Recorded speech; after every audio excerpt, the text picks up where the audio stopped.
Hi, I see you're back for another video. Well, it's a Sunday. It is September the 9th, 2011, and just decided to sit down and do a video. Now, I usually like to do these when I'm totally inspired. To try and sit and plan one out doesn't always work for me, personally. So when the inspiration strikes me, I do it. I go and make a video. So today, I'm thinking I might just take this Bible of ours and maybe go through some of the charge. I have to get my glasses first. Oh yeah, I gotta shut my door over here. See, many people would edit stuff like this out, which I guess is okay for them, but I'd rather present myself how I truly am and how things truly are in here. So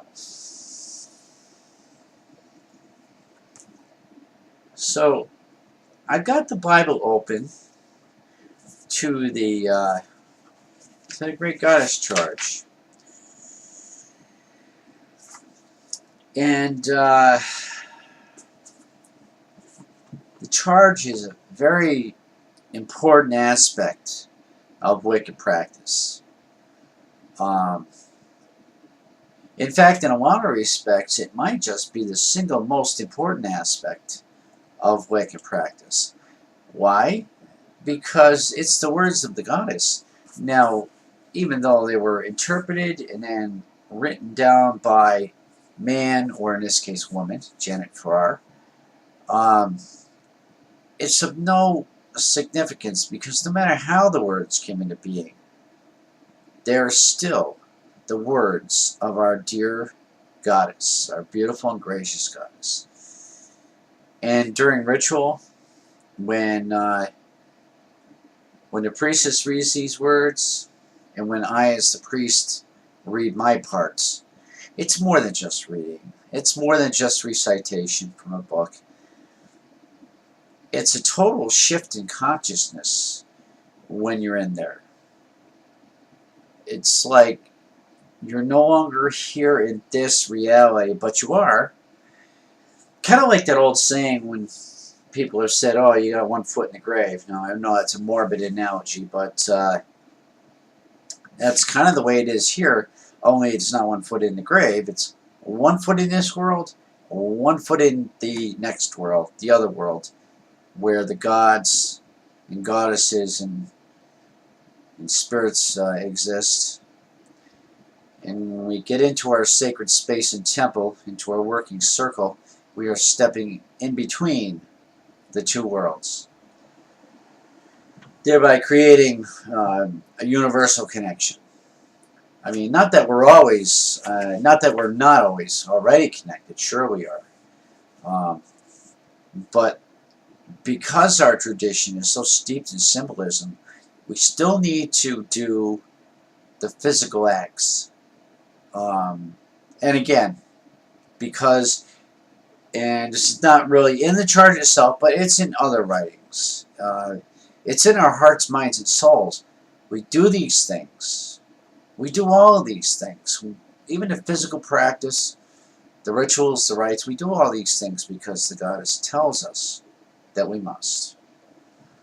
And she doesn't really demand all that much. And it's not so much demands.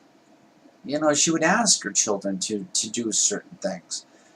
One of the things that she asks us to do right here in the charge is that whenever ye have need of anything, once in a month, and better be when the moon is full, then shall ye assemble in some secret place to adore the spirit of me, who is queen of all witchery. You know, and and that pretty much sums it up. Right there, she tells us, if you have need of anything once in a month, it better be when the moon is full. Now, some might argue with that. They might try to pick apart that particular part of the charge, and I have this unique ability. Well, not unique, but I do have the ability of being able to see both sides of a coin. And although I can sit here and say that these are the things that Goddess tells us that we must do, with this particular aspect, the gathering in the month when the moon is full, if you were to pick apart that sentence, sure, it would say, whenever ye have need of anything. So that would sort of imply that, oh, it's not necessary to gather monthly at the full moon then. We don't need to unless we need something. And yes, true to form, it does imply that. Yet at the same time, because we are committed practitioners, we've committed ourselves to lifetimes of servitude. This doesn't bear up. It doesn't bear up under our thinking at all. It's not a part of our thinking that we shouldn't do it. We should do it. And if for no other reason, well, you gather that one time in a month when the moon is full so that you can send out a call for the goddess's other hidden children, hidden all corners of the globe. I mean, that's one of our primary missions. One of our primary jobs is to seek out with our minds, with our psychic energies, our perceptions. You know, and as we do this, the more we do this, well, the goddess will take care of the rest. She will help guide those hidden children to the other true priests and priestesses of the Wicca, such as myself. So we do all these things because we are committed to her. And him, even. There's a lot of times it kind of goes by the wayside, you know, he does. Not really by the wayside, but we speak so much about the goddess and hold her in such high regard that a lot of times he's not mentioned. And this, to new students in a way, could be very confusing. You know, you come in and you find out that it's a polytheistic religion, but then 90% of the time we're only calling upon or invoking the feminine aspect. And again, that can be confusing.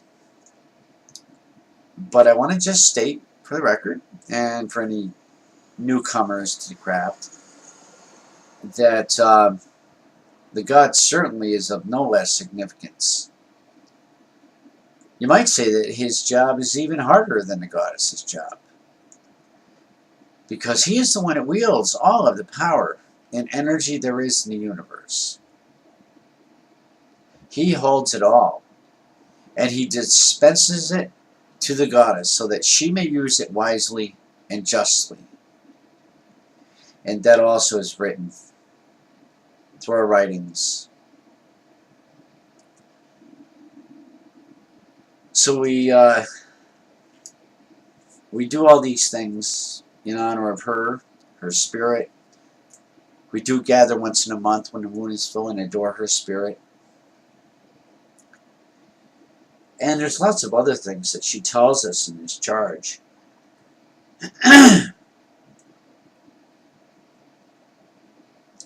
There shall ye assemble, ye who are fain to learn all sorcery, yet have not won its deepest secrets. To these will I teach the things that are yet unknown. That, to me, is just, it's a wonderful concept. To be able to be in her presence and to have her teach me the things that are yet unknown. And yes, I am fain to learn all sorcery, witchcraft, magic, as it were. So I'm always constantly keeping my mind open and receptive. And the same goes for my soul.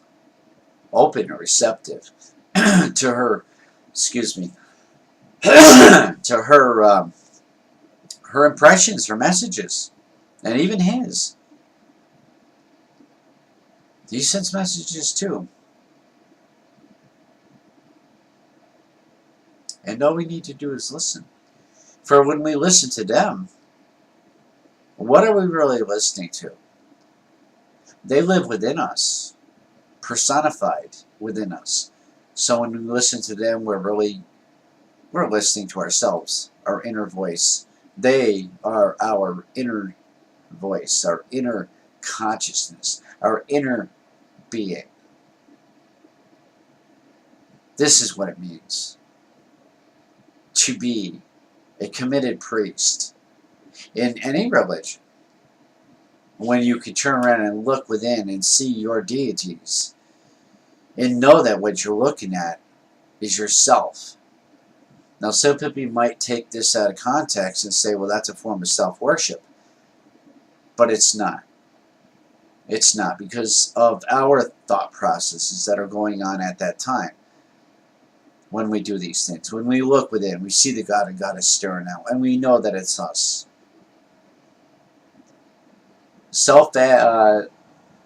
Self-worship runs along the lines of like self-aggrandizement, self-delusions, self-grandeur.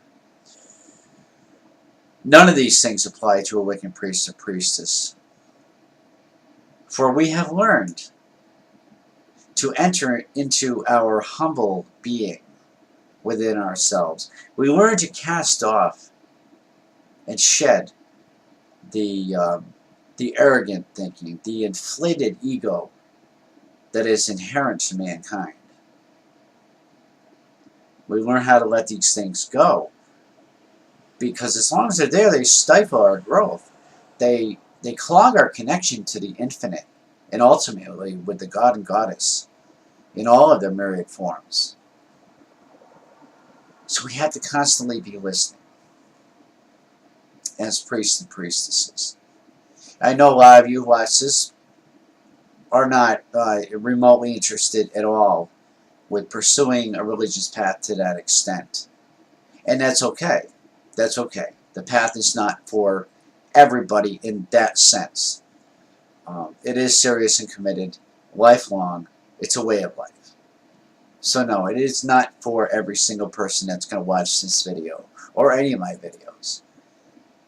But I do structure them in such a way that it's going to make it clear that should you wish to pursue Wicca as a serious and committed day-to-day spiritual practice, and you plan to embrace it in every aspect, then you will need to know these things that I teach in these videos. For I am their personification. I'm a personification of both the God and Goddess within me. And I know that this is something they would have me do. Even though I am a hardcore traditionalist, I try very hard to preserve the ancient rites and traditions and customs, the ancient laws of the Wicca. I try to preserve all that. But yet I do have to bear in mind that the world is ever-changing. And there are certain things in our laws that, while we strive to maintain them, we realize on another level that there is some flexibility with certain things. And to that end, with the progress of mankind, we have technology. And we have technologies like this medium here. And it allows me to connect with a larger, much larger audience. And not everybody, like I said, not everybody is coming to the path for the practice end of it, the spiritual practice. But it's difficult, and you know, again, as I say, I really believe the God and Goddess are spurring me on to do this. because the hidden children have become so spread out to all four corners of the globe. And any one single priest or priestess, or both as the case may be, living in a certain area, if they're living in that area, that does not mean that there are going to be any hidden children in that area. So it all comes down to using some sort of medium to get the message out, sort of put up a signal flare, as it were, to let others know that they're not alone. And yes, of course, we do have our psychic powers, the psychic gifts that the goddess has granted us. And we can put that psychic energy out there and raise our cones of power and call to the students. But we don't want to stop there. We don't want to stop there. That is one method of doing things, sending out a call. There are other ways. And although we do strive to preserve our magical ways, to conduct our affairs magically, there are things that are going to fall outside that. There are mundane things that we do have to take into account. And this is one of them. So, but I digress. I'm rambling a little bit off the point. The point, of course, was going through the goddess's words here, her teachings. She teaches us how to love ourselves, how to accept ourselves. And it has to start with ourselves, this loving and accepting. Because if we can't love and accept ourselves, we certainly cannot love and accept other people. And that there is another essential lesson. That once we have learned to love and accept ourselves, now we have to learn from there how to plug in. How to plug in with other people. And spread that love and acceptance that we've learned within ourselves. Spread that to other people. Help them to find the same joys, the same comforts that we found. Even if their spiritual path is not specifically within the Wicca. We still do keep our minds and hearts open to people who are on a spiritual journey. We try to guide them. And we're not supposed to have influence where that's concerned, where our path is concerned. So even if I'm talking to somebody on a religious basis, I let them know, yes, I'm wicked and pagan. But if they don't ask me any questions and they don't prod for information, for more information, that's where I stop. I can't influence them any further on my belief about my belief. I could talk to them at great length about other beliefs in the world, but not mine. That is one of the ways that we try hard to retain the ancient rites and traditions.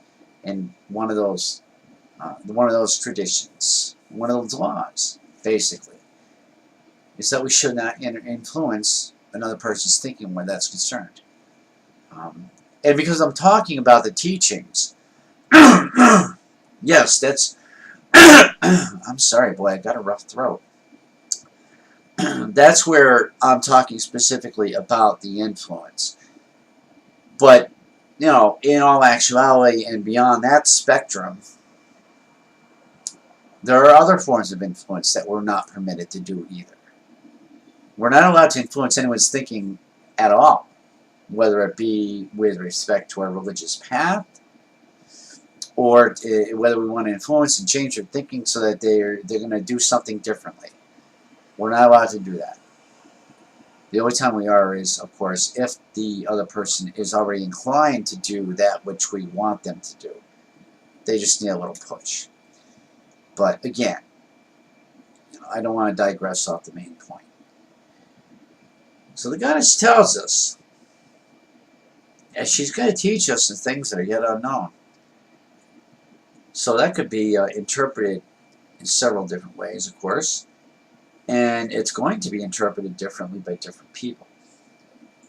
But that's the wonder and beauty of being in the Wicca. Because we do have our individuality. And it is stressed. that we should find certain individual answers to that which we seek. Yes, there are going to be a lot of commonalities, a lot of similarities from witch to witch, student to student. But again, there are also going to be the individual and unique perceptions and viewpoints. Another thing the goddess tells us, and this one a lot of people have trouble with, you shall be naked in your rights, as a sign that you shall be free from slavery. That's what she tells us. Now, slavery in this sense, I believe it's the enslavement to certain influences by mankind. Like the influence to don clothing. Where did we learn that? Somewhere back in the dawn of time. And if we were to go with Christian biblical interpretation, it was back in the garden. Adam and Eve, they became aware that they were naked. Decided to put clothes on? No. I don't know what happened exactly. I wasn't living then, but I think part of what she's talking about with the enslavement is that we have enslaved ourselves to certain of mankind's precepts and tenays. So she tells us that we're going to be free from that. We're going to be free from that influence from mankind at large. And as a sign that we are going to be free, that's what we have to do. We're to be naked in our rights because we're free from the influence of mankind. We're free from the clothing that binds us, that constricts us.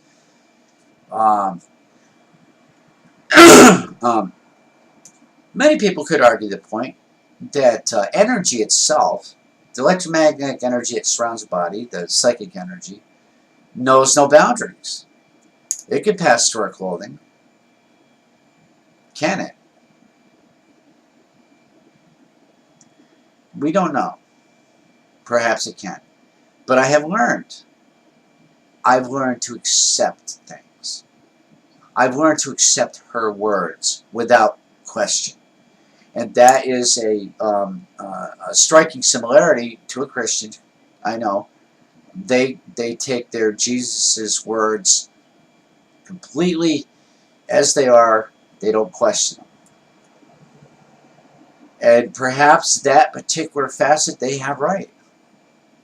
You know, Goddess's words, I personally accept them as sheer fact. I don't question. I don't question. Early on in my training, I questioned a lot of things. But at some point I had to stop asking. Because the more I asked, the more questions there were. And I didn't want to always be questioning. That's in large part why I decided the Christian path was not right for me. Because it just, questions led to more questions and there were very little answers. Where in the Wicca, yes, questions led to more questions, but every question had some sort of an answer. Whether it came from another person who was giving me their perception, or whether it was a perception I found it on my own. There were answers for everything. So it seemed more natural to me. So we have learned, or will learn, from the goddess, and she teaches us that we're going to be free. We're going to be free from the enslavement of this physical reality. And that's another reason for getting naked in your rights. The physical reality. These clothes are part of the physical reality. When you step into that circle, you're no longer in the physical reality, you're in the spiritual reality. So why would you take something physical into the spiritual? Why would you want to? It seems illogical. Because that place, although I've heard that it bears a close resemblance to the physical world, it doesn't. Things are like altered or whatever. But again, as far as being enslaved, That's the enslavement she's talking about. At least I believe that. That's the enslavement that she's referring to.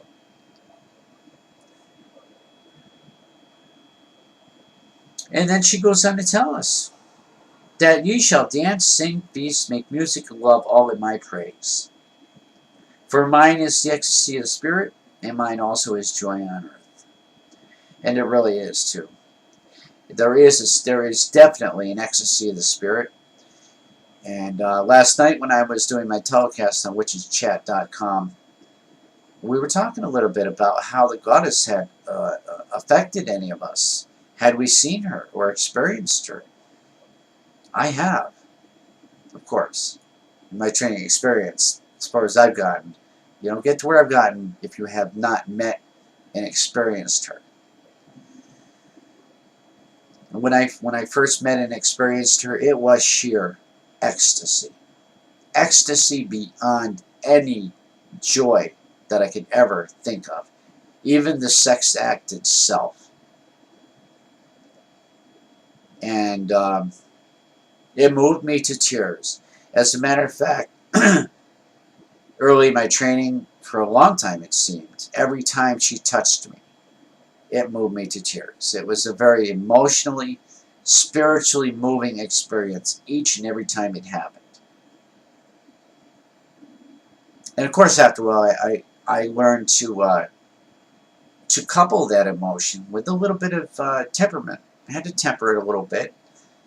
Learn to control it so it wasn't breaking me down and making me an emotional bowl of jelly. You know, jello. But even now, there are still times when I think of her, I think of what she's given me, and what she's given birth to, in this whole universe, everything in it. And there are those times when I think like that, that again, it evokes my emotion, moves me to tears sometimes. The goddess is so gracious and beautiful and bountiful. There are just no words from an individual point of view to totally describe. Yes, I could find many pejoratives, many metaphors, but to try to explain my unique individual perception to another is downright impossible. Downright impossible. And of course, for the other person, it would be the same would be true in reverse. For mine is the ecstasy of spirit, mine also is joy on earth. For my law is love unto all beings. Keep pure your highest ideal. Strive ever towards it, let not stop you nor turn you aside. Now, what is the highest ideal that she's talking about here? Keep pure your highest ideal. Is that a metaphor for whatever you might have going on in your life? There's an important thing. One of the most important aspect of your life, she's telling you to keep that pure? Or does she mean as witches, we're supposed to keep the craft pure? That is our highest ideal as priests and priestesses. Is that our highest ideal? The craft. Wicca. If we were to go with that thinking, and that was our highest ideal, that's what she's telling us. To keep it pure. Strive ever towards it, let not stop you, nor turn you aside.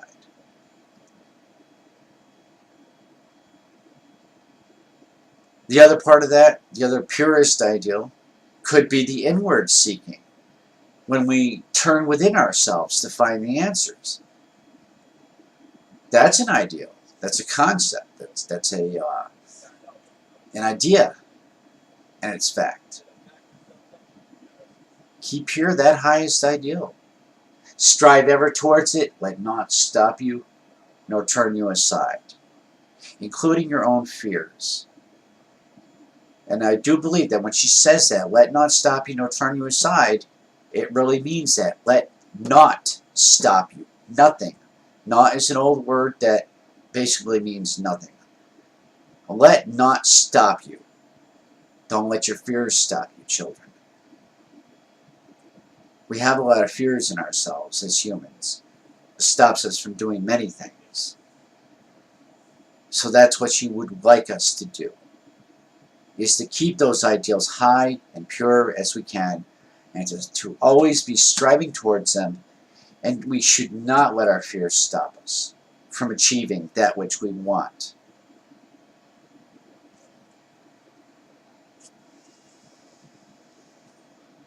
She goes on to say that, for mine is the secret door which opens upon the land of youth, and mine is the cup of the wine of life, and the cauldron of Caridwen, which is the holy grail of immortality. I am the gracious goddess, who gives the gift of joy unto the heart of man. Upon earth I give the knowledge of the Spirit eternal, and beyond death I give peace, and freedom, and reunion with those who have gone before. Nor do I demand sacrifice. For behold, I am the mother of all living, and my love is poured out upon the earth. Truly beautiful words. I'm struck by them every time I think about them, and I read them.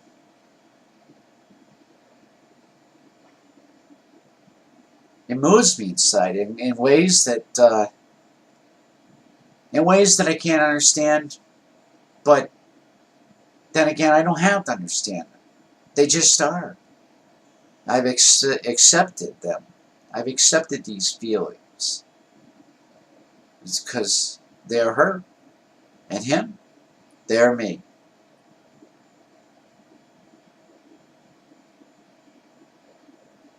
The cup of the wine of life and the cauldron of Caridwen. Caridwen was another one of her aspects. And she's the cup of the wine of life. She truly is. She gives us all that we have. Everything. Even this altar that I have here, or your altar, wherever you are. The candles. My beloved magic sword over here. Everything. She's provided. She truly is the cup of the wine of life. And she pours out that magical golden goblet of wine, like this. And as she's pouring out that wine upon the earth, she's blessing everyone, her children everywhere, enriching their lives, giving them what they need. Because she's a mother after all. And what does a mother do? She cares for her children. She gives them what they need. Safety, security, emotional support. It's just beyond words and beyond bounds.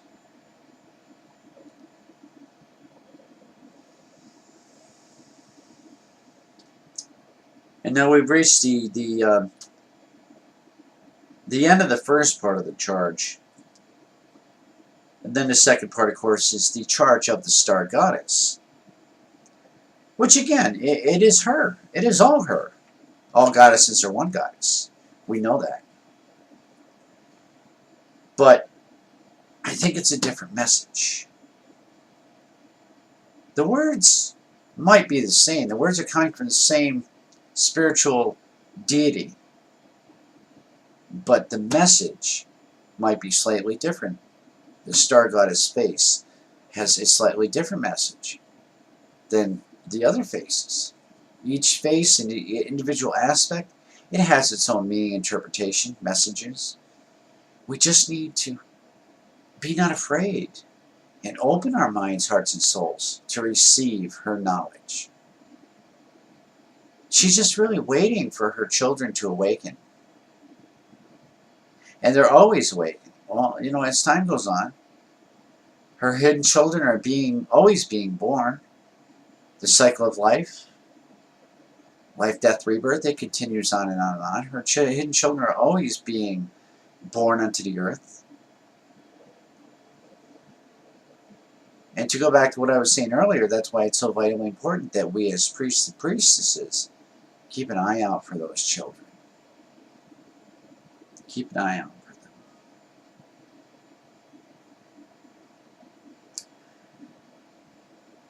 So I've animatized, if I'm saying that word, automatized.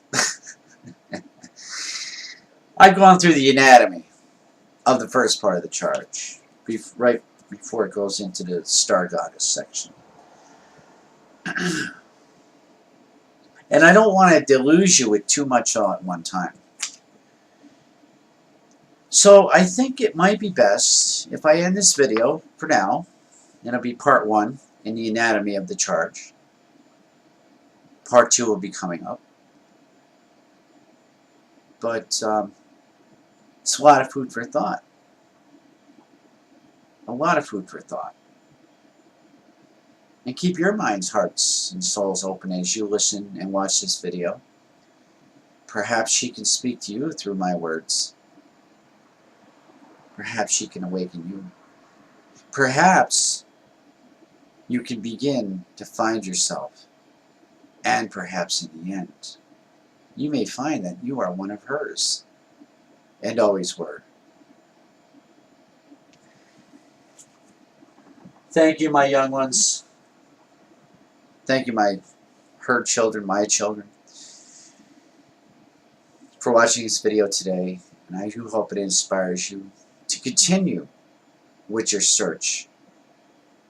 For it never truly ends. The search for yourself, the search for knowledge, the search for your very being, it never ends. There are always aspects of yourself that need to be uncovered, discovered, and defined. Take care, my children. Blessed be, and have a joyous and wonderful Sunday. Merry part.